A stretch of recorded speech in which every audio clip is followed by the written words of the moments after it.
World's richest 10 people are $500 billion richer since COVID-19 pandemic began. Here's a summary of the article. The world's 10 richest people, including Jeff Bezos, Elon Musk and Bill Gates, have seen their collective wealth increase by $500 billion since the start of the COVID pandemic, according to a new report. The business magnates could even pay to vaccinate the entire world with their profits from the last year, the Oxfam study claims. The anti-poverty campaigners used figures from the Forbes 2020 billionaire list and wealth data from Credit Suisse to investigate the financial impact of the pandemic on the world's wealthiest. Oxfam said the richest 1,000 people have already managed to recoup the losses they recorded in the early days of the pandemic because of the bounce back in stock markets.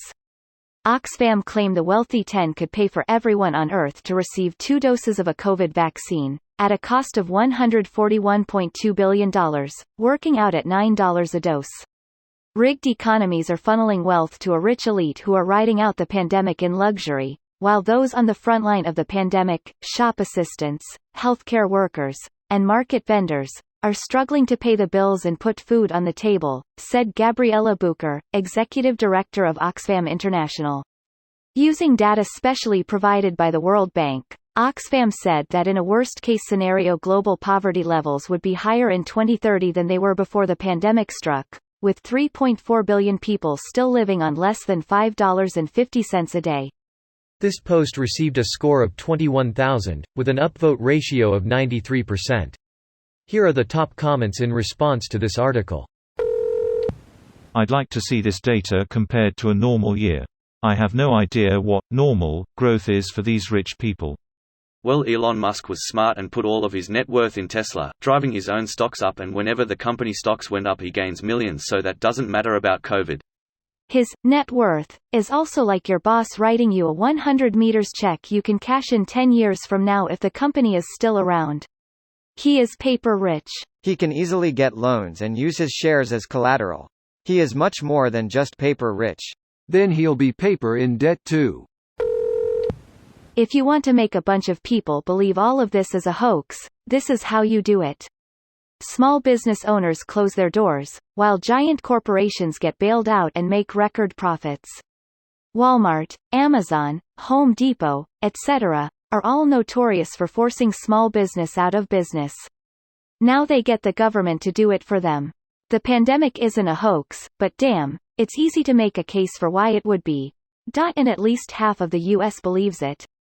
Edit. A word. Any crisis is an opportunity, chaos is a ladder. Don't let a good disaster go to waste. Big deal, I found a tenner under me lorry. I've set up an email rule to send all my bills to the trash as soon as they come in. Out of sight, out of mind. Bonus if you're in the US, when the cops come to evict you. They'll shoot you. Problem solved. I'm still poor, but that $1,200 stimulus check I got 9 months ago that I blew on Bitcoin is now worth $5,776 today, up 381%. It ain't much, but it's honest work. Yes. That's how you do it, fam. The S&P 500 is up over 1,000 points since March 2020. Rich people have most of their money in the stock market. If you invested in the S&P 500 in March, you would be up around 50% just now. Sadly, you don't enough money such that 50% would make any difference. However, if you invested in January 2020, you would only just be seeing your investments turn back to green. Look at the performance of any major market fund over the past few years to see exactly how rich people's money has been affected. A lot of people who invest in the stock market don't do it all in one go though. They drip feed in a small amount every month. So they wouldn't have the full loss or the full gain from the dip.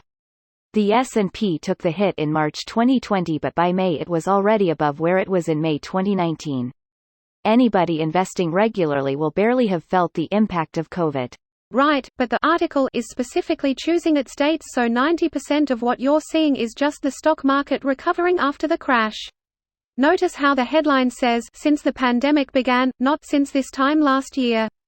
That's because if they compared it to this time last year you'd just see normal yearly growth, but by comparing it to March instead they're intentionally excluding the crash from their growth numbers. This video was automatically created by Reddit to speech. The article and comments in this video were selected from Reddit according to their upvotes, and any paraphrasing was performed by smmry.com, without any human intervention.